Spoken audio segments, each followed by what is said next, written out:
Hey, what's up guys? Welcome back to another video. So on this channel, we obviously make content about Pokemon investments. We do Pokemon market analysis and things like that. It's all really revolving around Pokemon investments. And this video will also be about that, but it's going to be about something that no one really talks about in the hobby.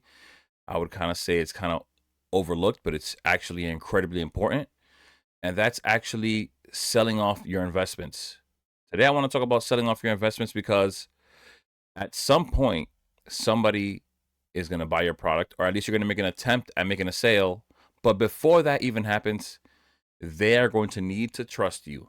Yes, I know that's not something people talk about, but you will need to be trusted. You will have to develop some kind of a reputation, whether it's in your community or anywhere else on the internet. So that's really the discussion that I wanted to have here today. How are you planning to sell off your investments long term? Because if people out there don't know who you are, then they may not buy from you. I would say more often than not, if you are looking for something on eBay, TCG Player, or even Amazon, if you see something that's not reputable or doesn't have some kind of review, you just look for someone that's trusted, you won't buy it. You'll look for a trusted seller because you don't want to take a risk at possibly getting scammed or just receiving something that's not up to par with what you really wanted. It's very funny because I brought up this video idea to my fiance, and for some reason she said to me, "Well, I think that if somebody is desperate enough, they'll buy from you." You're crazy. That's crazy. And I was like, "Oh yeah? Well, I know that you like to shop on Amazon. And since when do you ever, go on Amazon and buy something that has no reviews or doesn't have 5 stars?" And she looked at me and she was like, "Yeah, you're right. Yeah, you got it. No problem." And that's the case. That's the case with everyone. There's no one that goes out there and picks to buy from somebody that has bad reviews or just horrible sales reputation. I was just watching Oyama Trading's channel the other day. He went live and he was doing this cool thing where he was buying cards for subscribers for free. He was just gifting them to you at random. And as he's doing it on TCG Player, he's looking for a card and he goes, "Oh, wait, let's find a reputable seller so that we don't have any issues." And this is the thing that we run into. This is the problem. And this is a real thing that you need to prepare for so that you can make sales on your investments and actually realize gains long term. So, what I want to urge to you guys is to prep now so that you can profit later. Starting off with something simple like, for example, a TCG Player account. You can start selling bulk. Start selling your bulk on TCG Player. I actually have like thousands of cards, just bulk, that were mine from ripping and also my brother's, just so that I could do this very thing. I want to develop a good reputation on TCG Player so I could sell off some of my investments long term at some point, whether it's booster boxes, which of course you see sales there, ETBs, or singles. Of course, I also want to do some sales on eBay so that I could potentially sell slabs on there as well. Um, of course, you can actually see on my YouTube name, it's JayKetchumTCG, because I had aspirations to possibly have a store one day. And I think that's something that's possibly realistic long term, not right now, of course. But I want to get my feet wet at some point. I want to realize gains. And of course, I want to develop a great reputation like I'm trying to urge you guys to do. TCG Player, I think, is a great way to start. You're not really going to spend a lot of money doing it. You will spend your time, but it's something that you technically should be doing if you want to be able to sell long term, have trust, and just like I said, develop a reputation. You want somebody to actually want to buy from you. You're not just some kind of like Joe Schmo guy from down the street. You're not going to buy from that person. These days, we're always seeing different videos on resealed products, whether it's just single packs. I've seen resealed ETBs. I've seen resealed booster boxes. I've seen just completely fake booster boxes made from scratch. So this is really a thing that we really have to think about when it comes to investing. I don't know if many people really came into this hobby to invest with a plan. I see a lot of Reddit posts, for example. People buy different products. They develop this huge, like, portfolio, I guess you could call it, of investments. And then they're asking, what do I do now? Like, or what do I do next? They literally have no idea. They had no plan on what to do when they got to that point that they wanted to sell. And of course, some of them just want to flip, but they don't even know how to go about it because they had no plan whatsoever. They were willing to spend thousands of dollars, but they weren't willing to develop a plan that really actually cost you nothing, but maybe your time.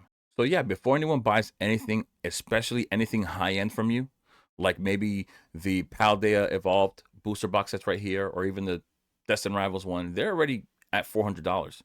Before anyone buys from you, they're gonna want to trust you. Um, Starting off, like I said, with TCG player, you could do that. You could, of course, do eBay. Like I said before, you could do that as well.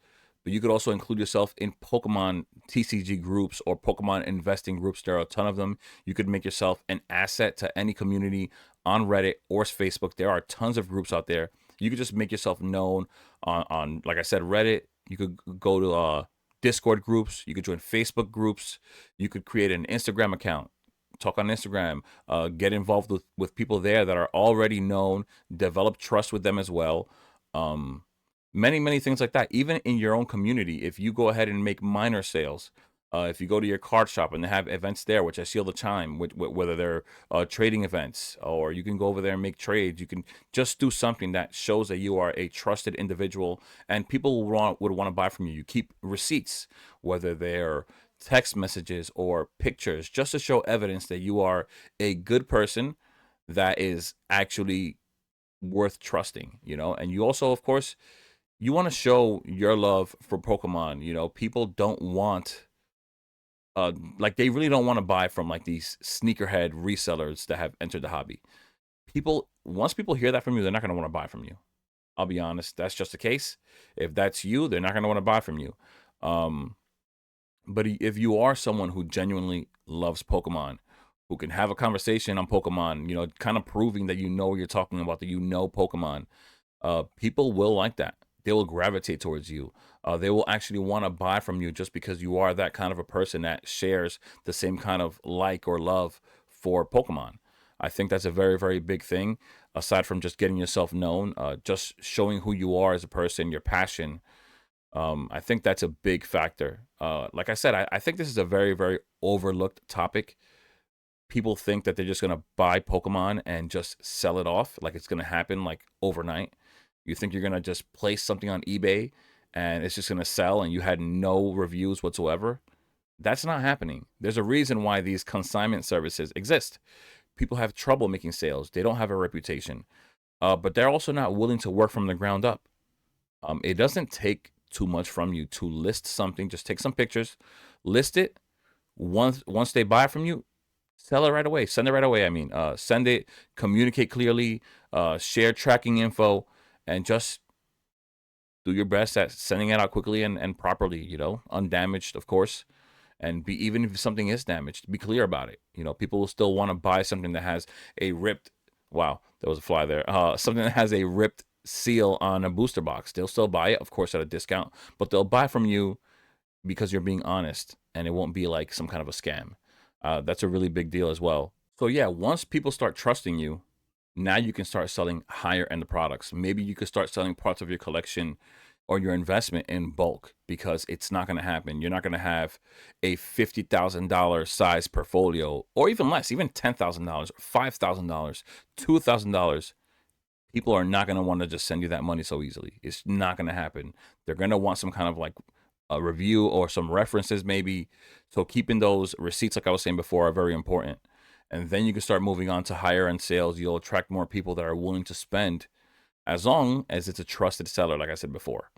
And I think last but not least is starting some kind of social media account. Yeah, I spoke about Instagram, but talking on there is one thing, or even TikTok talking on there is one thing. But being a presence, being a content creator is a whole different thing in itself. It's a whole different job. It might seem easy to you at some point, but being a content creator, trying to come up with ideas and being a presence, being a value, being an asset to the community is a whole different thing. You just being some kind of a leech, just sucking the energy out of the hobby, people are going to know right away. They're going to know whether you have a desire for Pokemon, like if you like it, you love it, or if it's just a cash thing. They're going to know. So you developing that kind of a presence that has value, like I said, that's an asset to the community, is a very important thing. So if you want to go the route of a content creator like myself, you can go ahead and start a YouTube account. And start creating content, start giving your opinions, maybe give some advice, maybe help some people out with some investment plays. I'm clearly not afraid to tell people what I think you can buy at that moment and if it's a good buy or not. Whether I'm buying it or not, if I don't have the funds for it, that's a whole different thing. But if I do and I'm buying it, I will easily tell you. I will tell you my plays, my plans, and hopefully you can do the same and you can profit the same way that I have. So I think that's a very, very big deal right there. If you want to start a YouTube account, I think it's a great way to do it. Like I said, give your opinions and advice. People are always here talking them out with you in your comments or in other channels or where you're live. You're just there having huge discussions. It's a beautiful thing, and it will really help you long term if you want to sell off your investments. It's a very, very big thing, but it does take a lot of work. I will say that. I wouldn't, you know, make it seem like it's easy to have a YouTube account or be a content creator overall. The time, the hours in the day that you will spend recording, coming up with ideas, creating thumbnails, editing, and then uploading, yeah, it can feel like a lot, especially at first. But when it comes to being uh, a face that people could put a name to or a name that people can put a face to, I think it's a very big deal. I think people are finally starting to catch on to my channel, which I love. And I love commenting people, like talking in the comments and just interacting with people is a huge love that I have with this YouTube space. Before even investing even came into mind, it was a real big desire for me. And I think people will get to know that even more over time. And they'll get to know that, I've loved Pokemon since I was 10 years old. I was around when it first came out on television. The anime was a big thing. I had the cards. And I think that's a big deal. If you give yourself the opportunity to, show who you are, it'll really, really benefit you in the long term when it comes to Pokemon investing. Because, like I said before, you're gonna have to be trusted to sell it off. Uh, I'm really getting ready to finally start my TCG Player account, and I think that if you wait when it comes to TCG Player or eBay, it's only gonna get harder. Um, in a hype period like this where so many people are coming into the hobby, it's not just investors. There are also little kids joining the hobby. There are people who want to play the game that are joining the hobby. And when it comes to bulk, that's where the bulk of it really is. No pun intended, but that's where the majority of the people are going to buy your bulk. The people who want to play the game and taking advantage of the hype right now when people are really flowing into the game is a great time to sell that bulk, because after the hype is gone, it's probably going to be really, really hard for you to move those cards. But so yeah, it's a great time to develop a reputation. Yeah, you're buying now maybe, or maybe you bought maybe like almost a year ago when everything was cheap. But right now is a great time to sell bulk or to sell anything really right now when it comes to Pokemon, because everybody's buying. But if you really want to develop a reputation, the time really is now. It's not when it gets slow and you have nothing to do. It's now when people are actually going to buy the bulk that want to play the game. So yeah, guys, I really just wanted to urge this specific thing to you guys. Preparing now to profit later is really, really important. I don't think that we should really sleep on this specific thing. I know that it's hard, it's time consuming, but it's really, really important, because if not, you're really shorting yourself and you're going to make it that much harder to sell anything. If you want to be a seller on Facebook, I think you're going to really limit yourself to your area. You still have to drive to people, meet them. You're going to start doing the weird thing of making sure they're giving you actual real cash. Um, so yeah, I think Facebook alone, you can do Facebook, yeah, but it also is going to be very limiting. It's going to make it that much harder for you to sell product because you're limited to just that specific area, whatever span you're going to put on there. I think you can still ship on Facebook, but it's still a smaller community. You're not really broadening yourself enough, at least in my opinion. So yeah, guys, I just wanted to put this information out there. I wanted to urge you guys to maybe start a TCG Player account, or maybe at least start thinking about it, or start creating some kind of a plan, something that will actually let you move your investments in the long term so that you can actually realize gains. The last thing you want is to have all this product sitting in your home and you can't sell it. And now you got to set into a consignment service. Regardless, you got to pay them a fee. Yeah, you pay eBay fees and you pay fees all over the place. You pay tax. You're not avoiding that. So that's that. But once again, I hope that this helped you guys. I really thought that this would help people because this is something that I've been thinking about and I know has great value because I want to sell product in the future. So yeah, guys, really, really keep this in mind. Take this into account. Don't just brush this off. But yeah, guys, like I said before, like I say always, I hope you found value here. I hope you liked the video. Like, comment, subscribe. Let me know if you have some kind of a plan of yourself. If you're planning to do the same kind of thing, if you already have a reputation, let me know in the comments. But with that being said, I'll see you guys in the next one. Stay safe out there. Peace.